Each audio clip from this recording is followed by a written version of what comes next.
지금 영상 녹화 중인 거예요, 여러분들. 자, 그러면 이제 분계 몇 개 연습해 보고요. 연습. 분계 몇 개 연습해 보고요. 그 다음에 쉬겠습니다. 연습. 자, 보자. 사례 1. 자, 개정 과목은 나올 때마다 좀 외우려고 노력해 주세요. 뭐냐면, 우리가 일상생활에서는 땅이라고 좀 많이 하죠. 어렸을 때는. 근데 좀 나이가 들면 들수록 땅이라는 것보다 토지라는 말 많이 쓰죠, 여러분들. 그죠? 그래서 우리가 알고 있는 그 땅으로 되어 있는 형태 있죠? 그런 것들을 우리가 회계에서는 개정 과목을 토지라고 해요. 그럼 토지는 성격이 뭘까요? 그래서 자산입니다, 자산. 그렇죠? 은행에서 대출해서 사면 은행 거예요? 내 거잖아요. 내 거니까 자산이 갑자기 자본 이러는데 자본은 진짜 내 거였잖아요. 그렇죠? 그러니까 자산하고 진짜 내 거와 내 건 다른 거예요. 남한테 빚져서 사더라도 내 거면 자산인 거고, 그렇죠? 진짜 내 거가 자본이고. 오케이, 자산입니다.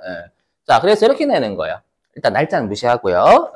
자, 토지를 100만 원에 구입하고 현금을 지급하였다. 이렇게 출제하는 거예요. 그럼 항상 분계를 하실 때는 개정 과목부터 판단이 먼저 들어가야 됩니다. 그러니까 뭐하고 뭐 보이셔야 돼요. 개정 과목이. 그렇죠. 토지, 또 현금, 그렇죠. 그러니까 개정 과목 안 해오시면 문제를 일단 51점 그냥 날려버리는 거예요. 그렇죠? 자, 이렇게 판단하고요. 그 다음에 얘가 증가냐, 감소냐를 판단하는 건 얘가 자산이냐, 부채냐, 자본이냐, 수익이냐, 비용이냐 가지고 따지는 거죠. 그죠? 해보면, 자, 그럼 일단 토지부터 먼저 해볼게요. 자, 자고로 제가 지금 토지부터 먼저 해볼게요는 애니메이션을 이따로 띄워가지고 그래요. 애니메이션 설정을 이렇게 했기 때문에 실제로 여러분이 나중에 분개하실 때는 쉬운 순서대로 쉬운 것부터 먼저 하시는 거 권장드려요. 자, 토지부터 해보죠. 자, 그럼 땅을 샀어요. 그럼 토지를 사면 토지라는 자산이 증가해요, 감소해요? 증가하죠. 그럼 우리가 토지는 자산이니까 본래 위치 어디? 차변? 그죠? 근데 증가하니까 그대로 차변. 저기요. 그래서 토지는 자산이니까 본래 위치 차변. 근데 구입하면 증가하니까 그대로 본인 위치 차변에. 이렇게 먼저 금액 적으셔도 돼요. 상관없어요. 우리 컴퓨터에 옮겨 적는 것만 채점하니까. 자, 그 다음에 이제 현금이 증가했냐, 감소했냐 따져야죠. 자, 현금은 성격이 자산이에요. 그럼 본래 위치 어디요? 차변. 네, 현금 지급하면 감소해요, 증가해요? 감소죠? 그러면 어디? 대변. 그래서 현금은 자산이니까 본래 위치 차변. 지급하면 감소니까 반대편 대변. 이렇게. 이렇게 하면 3점 받아가시는 거예요. 이걸 컴퓨터에 잘 옮겨 적으시면. 아마 컴퓨터에 적는 건 아마 내일 아니면 모레서부터 하게 될 거예요. 실기 연습은. 자, 그 다음에 사례 두 번째. 자, 사례 첫 번째는 아예 개정 과목을 던져주는 경우고요. 사례 두 번째는 개정 과목을 일부 안 던져주는 거예요. 보시면 자, 은행으로부터요. 만기는 6개월이래요. 만기는 6개월인데 30만 원을 현금으로 빌렸답니다. 자고로 제가 언어 등급이 5등급이에요. 알고 계세요? 수능 5등급, 언어 5등급. 그래서 가끔씩 여기 제가 사례 든 사례 보면 가끔 언어 해석이 안 될 때가 있어요.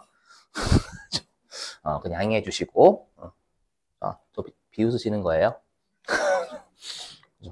그래서 비웃음만 당할만 했어요. 그죠? 언어 등급 5등급이면 한국말 할 줄 알아요? 죄송해요. 빠른 사과.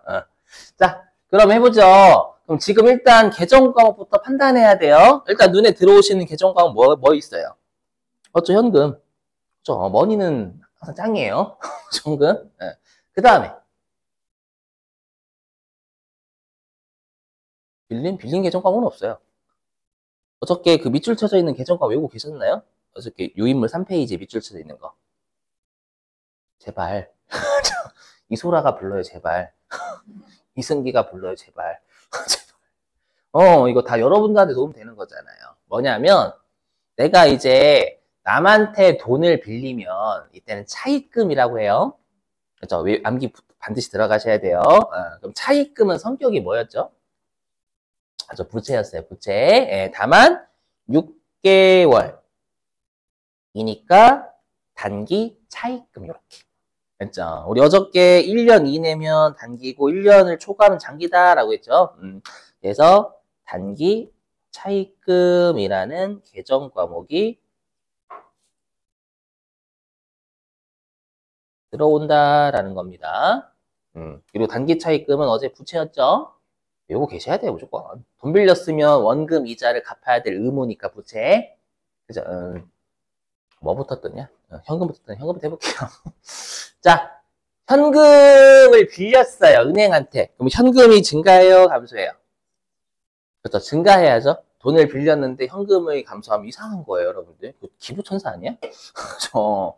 자, 그럼 현금은 성격이 뭐라고요? 자산입니다. 자산이니까 본래 위치 어디? 차변. 근데 증가니까 그대로 차변이 되겠죠? 이렇게. 자, 그 다음에 이제 단기 차입금이에요. 자, 은행한테 돈 빌렸어요. 그럼 단기 차입금이라는 부채가 증가할까요? 감소할까요? 증가하죠. 은행한테 돈 빌렸는데 부채가 감소하면 이상하잖아요. 그렇죠? 그래서 단기 차입금이라는 부채는 증가하게 돼요. 그럼 단기 차입금은 부채니까 어디 위치 볼래? 대변. 근데 증가니까 그대로 대변이 돼야죠. 그래서 단기 차입금은 부채니까 대변, 증가니까 그대로 대변, 대변에 단기 차입금 30만 이렇게 되겠어요. 다시 마지막. 자, 이제는 이 사례 세 번째는 뭐냐면 우리 시험에는 개정 과목이 3가지에서 5가지 정도 낼 수도 있는 거예요. 무조건 2개만 나오는 게 아니라. 그래서 아래에 있는 건 좀 개정 과목 좀 여러 개 나오는 거. 해보면, 자, 은행에게 단기 차입금 30만 원과 이자 10,000원을 보통 예금으로 지급했대요. 다시 개정 과목 좀 설명드릴게요. 뭐냐면, 여러분들이 체크카드 결제하시면, 그 체크카드로 결제하시면 돈이 어디서 빠져나가죠? 통장에서. 여러분들이 가지고 계시는 통장을 보통예금 통장이라 해요. 보통예금. 그래서 보통예금이라는 개정 과목이 실제로 있어요, 회계는. 여러분들이 가지고 계신 통장 있잖아요. 그죠?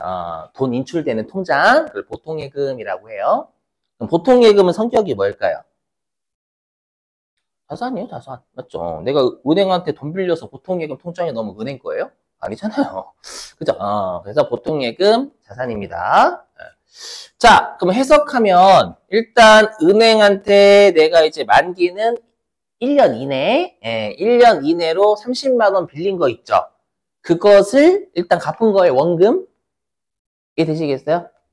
30만 원 갚았고, 그 다음에 이자 10,000원이니까 이거는 내 입장에서는 이자를 주는 거죠.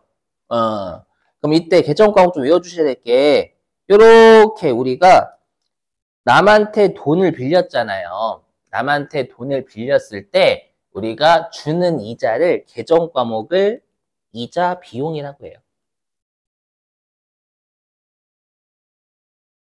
개정 과목 자체는 어렵진 않죠, 여러분들?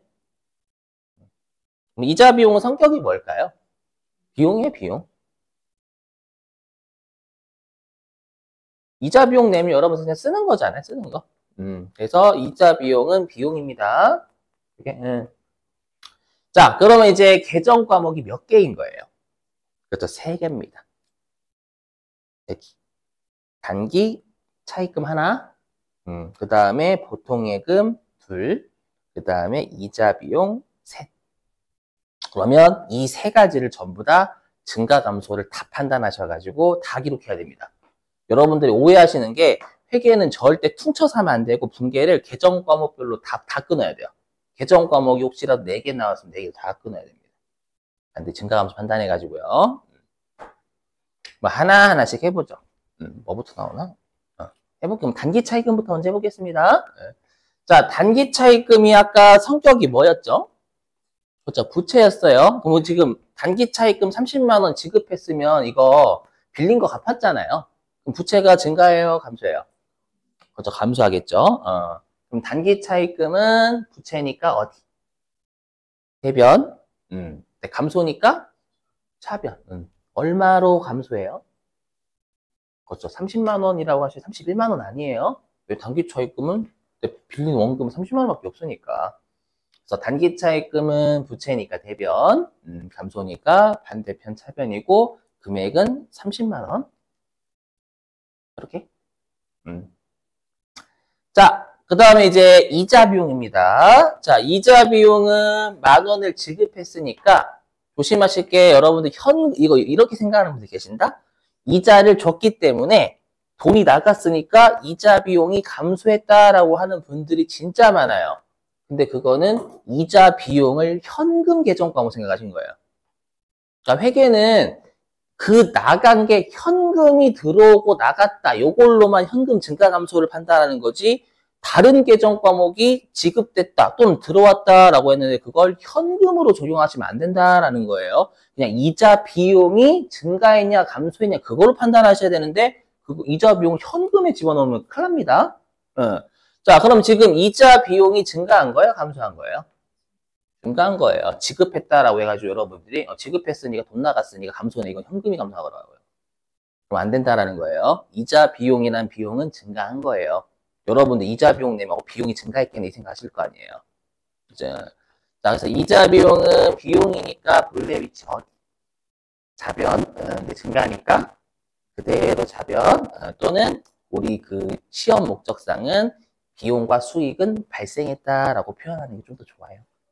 그죠? 그래서 이자 비용이라는 비용이 발생했으니까 그대로 본인 위치인 차변에 이렇게 적는 거예요. 자, 이제 마지막 보통예금 하면 되겠죠? 자, 그럼 우리가 그럼 총 31만 원이 보통예금에서 빠져나가는 거잖아요. 그럼 보통예금은 잔고가 늘면 증가고, 보통예금은 잔고가 줄어들면 감소가 되는 거예요. 그렇죠? 그럼 보통예금 잔고에서 31만 원 나가잖아요. 그럼 보통예금은 증가해요? 감소해요? 감소하죠. 그럼 보통예금은 자산이니까 본래 위치 어디? 차변. 감소니까 그렇죠. 반대편 대변으로. 그래서 대변에 보통예금 뭐야? 숫자 5래요. 5. 오타예요. 31만 원입니다. 1만 오타예요. 오케이. 자, 그래서 여러분 제가 오해하시면 안 되는 게 제가 방금 뭐라고 했냐면 차변하고 대변의 합계는 금액이 일치해야 된다라고 했지 차변과 대변의 계정 과목 수가 같아야 된다라고 한 적이 없어요. 맞죠? 오해하시면 안 돼요. 그냥 차변과 대변의 금액은 계정 과목 숫자에 상관없이 그냥 금액만 전체 일치하면 되는 거예요. 이렇게. 자, 그러면 계정 과목에 밑줄 치고 쉴게요. 자, 3페이지 오세요. 유인물.